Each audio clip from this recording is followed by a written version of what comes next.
प्रयागराज महाकुंभ में 29 जनवरी को मौनी अमावस्या के मौके पर देर रात हुई भगदड़ साजिश थी। इस बारे में कुछ बड़े खुलासे हुए हैं। आपको ये जानकर हैरानी होगी, जिस भगदड़ में 30 लोग अकाल मौत मारे गए, वो घटना दरअसल एक साजिश थी। इस सबूत को हम आपको आगे दिखा रहे हैं। कुछ मौके पर मौजूद प्रत्यक्षदर्शियों ने बताया, उनके एक एक शब्द पर आप गौर करें, उसके बाद हम बताएंगे कि इस पर यूपी गवर्नमेंट क्या एक्शन लेने जा रही है। दरअसल प्रयागराज में मौनी अमावस्या पर संगम तट पर नहाने की होड़ में लोग संगम नोच की तरफ बढ़ते गए। अचानक भीड़ के दबाव बढ़ने से जो भगदड़ मची, घटना के दौरान जो श्रद्धालु सोए हुए थे, पुलिस के बार बार कहने के बावजूद वो नहीं उठ रहे थे। अचानक भीड़ का दबाव बढ़ने लगा तो लोग एक दूसरे के ऊपर गिरने लगे और भगदड़ मच गई। ये प्रारंभिक जानकारी सामने आई थी, ऐसा स्वाभाविक माना जा रहा था। मैं ही जानता हूँ 5-6 तक कुछ है, वो लोग जानबूझ के कुछ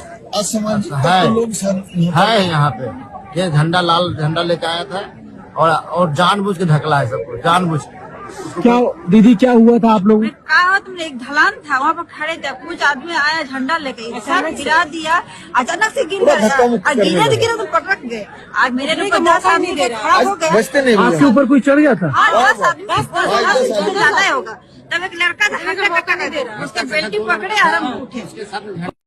सुबह सुबह आज मैं 6:30 बजे मौनी अमावस्या का स्नान करने निकली तो भीड़ तो थी और हम लोग सभी श्रद्धालु आराम से जा रहे थे, किसी को कोई कष्ट नहीं था। एक दूसरे से सटके भी जा रहे थे तो आराम से जा रहे थे।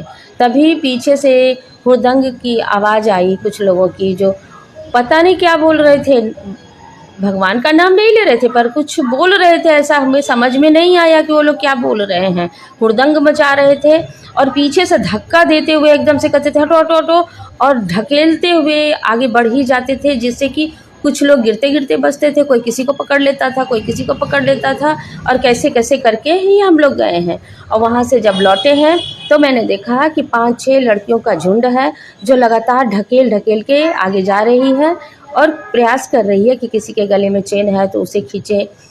मैंने पूछा कि क्या आपने नहा लिया है? बोली नहीं, मैं नहाई नहीं हूँ, मैं यहाँ की लोकल हूँ और मैं ये देखने आई हूँ कि कितनी भीड़ जा रही है। मुझे भी आश्चर्य हुआ, इतना सवेरे सवेरे देखने का क्या मतलब है? ये सब तो कुछ दर्शा रहा है कि किसी इसके पीछे कोई साजिश है। लेकिन जो बयान आपने अभी सुना, उससे पहले दरअसल पुलिस को भी इस बात का शायद अंदेशा हो गया था कि भगदड़ मच सकती है।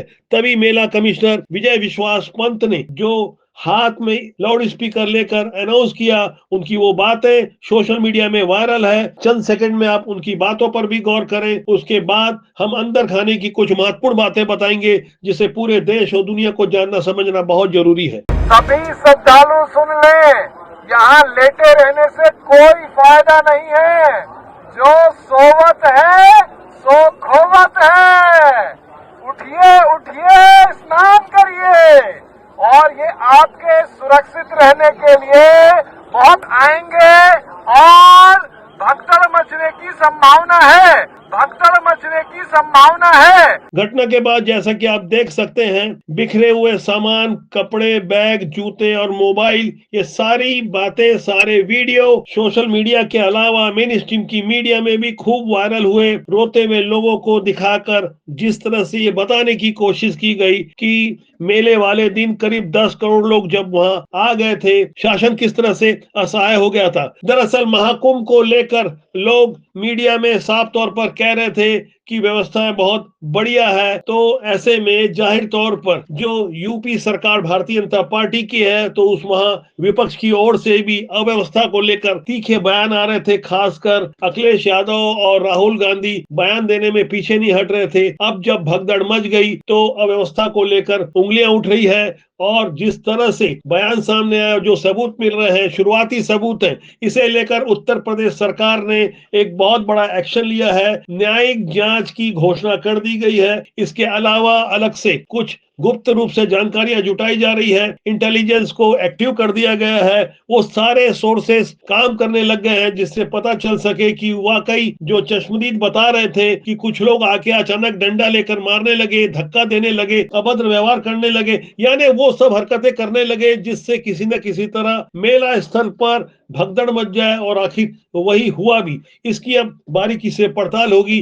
तमाम सीसीटीवी कैमरे खंगाले जा रहे हैं। 10 करोड़ से ज्यादा की आबादी जब महाकुंभ के मेले में आई है तो पूरे देश भर की वो मीडिया जो कुंभ को कवरेज नहीं दे रही थी, लेकिन अल जजीरा और बीबीसी जैसे चैनल अब एक्टिव हो गए हैं और इन 30 मौतों को ऐसे बता रहे हैं कि मानो पूरा महाकुंभ भी अव्यवस्था की भेंट चढ़ गया। इस बारे में अखाड़ा परिषद के अध्यक्ष रविंद्र पुरी ने भी आशंका प्रकट की है कि यहाँ जो इतनी अच्छी व्यवस्था है, महाकुंभ की इस आयोजन को बदनाम करने के लिए कुछ ताकतें हैं वो लगी हुई है।